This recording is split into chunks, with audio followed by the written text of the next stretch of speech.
ಯೋವಾನನು ಬರೆದ ಮೊದಲನೆಯ ಪತ್ರದಿಂದ ವಾಚನ, ಅಧ್ಯಾಯ 2, ವಚನಗಳು 22ರಿಂದ 28ರವರೆಗೆ.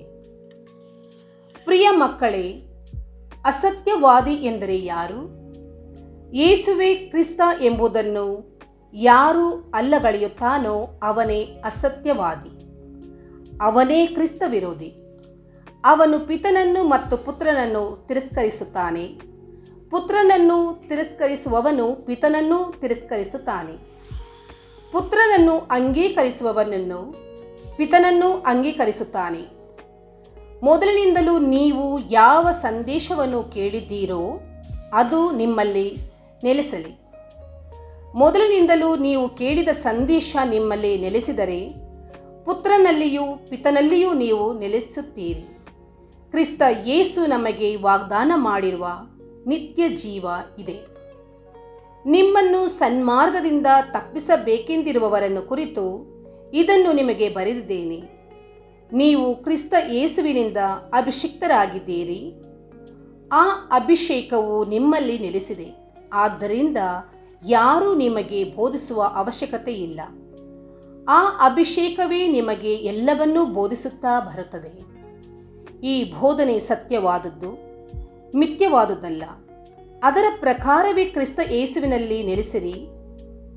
ಹೌದು ಪ್ರಿಯ ಮಕ್ಕಳೇ, ಕ್ರಿಸ್ತ ಯೇಸು ಪ್ರತ್ಯಕ್ಷರಾಗುವಾಗ ಅವರ ಪುನರಾಗಮನದ ಪ್ರಯುಕ್ತ ಅವರ ಮುಂದೆ ನಾವು ನಾಚಿಕೆ ಪಡದೆ ಧೈರ್ಯದಿಂದಿರುವಂತೆ ಅವರಲ್ಲಿ ನೆಲೆಗೊಂಡಿರೋಣ. ಪ್ರಭುವಿನ ವಾಕ್ಯ. ದೇವರಿಗೆ ಕೃತಜ್ಞತೆ ಸಲ್ಲಲಿ. ಕೀರ್ತನೆ ಶ್ಲೋಕ. ಕಂಡು ಬಂದಿತ್ತು ಜಗದ ಎಲ್ಲೆಗೆ ನಮ್ಮ ದೇವ ಸಾಧಿಸಿದ ಜಯಗಳಿಕೆ. ಹಾಡಿರಿ ಪ್ರಭುವಿಗೆ ಹೊಸ ಗೀತೆಯೊಂದನ್ನು, ಎಸಗಿಯಾನಾತನು ಪವಾಡ ಕಾರ್ಯಗಳನ್ನು, ಗಳಿಸಿತಾತನ ಕೈ ಮಹತ್ವಪೂರ್ಣ ಗೆಲುವನ್ನು, ಪ್ರಕಟಿಸ್ಯಾನ ಪ್ರಭು ತನ್ನ ಮುಕ್ತಿ ವಿಧಾನವನ್ನು, ರಾಷ್ಟ್ರಗಳಿಗೆ ತೋರಿಸಿಯನ್ನು ಜೀವೋದ್ಧಾರಕ ಶಕ್ತಿಯನ್ನು. ಶ್ಲೋಕ. ಕಂಡು ಬಂದಿತ್ತು ಜಗದ ಎಲ್ಲೆಗೆ ನಮ್ಮ ದೇವ ಸಾಧಿಸಿದ ಜಯಗಳಿಕೆ. ಕಂಡು ಬಂದಿತ್ತು ಜಗದ ಎಲ್ಲೆಗೆ ನಮ್ಮ ದೇವ ಸಾಧಿಸಿದ ಜಯಗಳಿಕೆ. ಸ್ಮರಿಸಿಕೊಂಡನ ಪ್ರಭು ತನ್ನ ಪ್ರೀತಿಯನ್ನು, ಇಸ್ರಾಯೇಲ್ ಕುಲದ ಬಗ್ಗೆ ತನ್ನ ಸತ್ಯತೆಯನ್ನು. ಶ್ಲೋಕ. ಕಂಡು ಬಂದಿತ್ತು ಜಗದ ಎಲ್ಲೆಗೆ ನಮ್ಮ ದೇವ ಸಾಧಿಸಿದ ಜಯಗಳಿಕೆ. ಭೂನಿವಾಸಿಗಳೇ, ಮಾಡಿರಿ ಜಯಕಾರ ಪ್ರಭುವಿಗೆ. ಮುದದಿ ಹಾಡಿರಿ, ಮಾಡಿರಿ ಸುಮಧುರ ಭಜನೆ. ಪ್ರಭುವನ್ನು ಸ್ತುತಿಸಿರಿ ಕಿನ್ನರಿಯೊಂದಿಗೆ, ಭಜಿಸಿರಿ ಆತನನ್ನು ವಾದ್ಯ ಮೇಳದೊಂದಿಗೆ. ಶ್ಲೋಕ. ಕಂಡು ಬಂದಿತ್ತು ಜಗದ ಎಲ್ಲೆಗೆ ನಮ್ಮ ದೇವ ಸಾಧಿಸಿದ ಜಯಗಳಿಕೆ. ಘೋಷಣೆ. Alleluia, alleluia.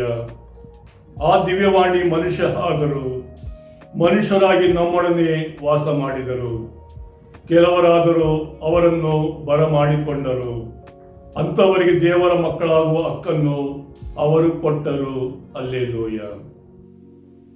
ಸಂತ ಯೋಹಾನನು ಬರೆದ ಪವಿತ್ರ ಶುಭ ಸಂದೇಶದ ವಾಚನ, ಅಧ್ಯಾಯ 1, ವಚನಗಳು 19ರಿಂದ 28ರವರೆಗೆ. ಆ ಕಾಲದಲ್ಲಿ ಜೆರುಸಲೇಮಿನ ಯಹೂದ್ಯ ಅಧಿಕಾರಿಗಳು ಯಾಜಕರನ್ನು, ಲೇವಿಯರನ್ನು ಯೋಹಾನನ ಬಳಿಗೆ ಕಳುಹಿಸಿದರು. ಇವರು, ನೀನು ಯಾರು ಎಂದು ಪ್ರಶ್ನಿಸಿದರು. ಯೋಹಾನನು ಅದಕ್ಕೆ ಉತ್ತರವಾಗಿ, ಅಭಿಷಿಕ್ತನಾದ ಲೋಕೋದ್ಧಾರಕ ನಾನಲ್ಲ ಎಂದು ಸ್ಪಷ್ಟವಾಗಿ ಹೇಳಿದನು. ಏನನ್ನೂ ಮರೆಮಾಚಲಿಲ್ಲ. ಹಾಗಾದರೆ ನೀನು ಎಲಿಯನೋ ಎಂದು ಕೇಳಲು, ಅಲ್ಲ ಎಂದನು. ನೀನು ಬರಬೇಕಾಗಿದ್ದ ಪ್ರವಾದಿ ಇರಬಹುದೇ ಎಂದು ಅವರು ಮತ್ತೆ ಕೇಳಲು, ಅದೂ ಅಲ್ಲ ಎಂದು ಮರು ನುಡಿದನು. ಹಾಗಾದರೆ ನೀನು ಯಾರೆಂದು ನಮಗೆ ತಿಳಿಸು, ನಮ್ಮನ್ನು ಕಳುಹಿಸಿದವರಿಗೆ ನಾವು ಉತ್ತರ ಕೊಡಬೇಕಾಗಿದೆ. ನಿನ್ನನ್ನು ಕುರಿತು ನೀನು ಏನು ಹೇಳುತ್ತೀ ಎಂದು ಅವರು ಮತ್ತೊಮ್ಮೆ ಕೇಳಿದರು. ಅದಕ್ಕೆ ಯೋಹಾನನು, ಪ್ರಭುವಿನ ಮಾರ್ಗವನ್ನು ನೇರಗೊಳಿಸಿರೆಂದು ಬೆಂಗಾಡಿನಲ್ಲಿ ಕೂಗುವವನ ಸ್ವರವೇ ನಾನು ಎಂದು ಯೆಶಾಯ ಪ್ರವಾದಿ ಮಾತುಗಳಲ್ಲಿ ಉತ್ತರ ಕೊಟ್ಟನು. ಆಗ ಫರಿಸಾಯರ ಕಡೆಯಿಂದ ಬಂದಿದ್ದ ಕೆಲವರು, ನೀನು ಲೋಕೋದ್ಧಾರಕನಾಗಲಿ ಎಲೀಯನಾಗಲಿ ಬರಬೇಕಾಗಿದ್ದ ಪ್ರವಾದಿಯೇ ಆಗಲಿ ಅಲ್ಲವೆಂದ ಮೇಲೆ ಸ್ನಾನ ದೀಕ್ಷೆ ಕೊಡುವುದೇಕೆ ಎಂದು ಪ್ರಶ್ನಿಸಿದರು. ಪ್ರತ್ಯುತ್ತರವಾಗಿ ಯೋಹಾನನು, ನಾನು ನಿಮಗೆ ನೀರಿನಿಂದ ಸ್ನಾನ ದೀಕ್ಷೆ ಕೊಡುತ್ತಿದ್ದೇನೆ.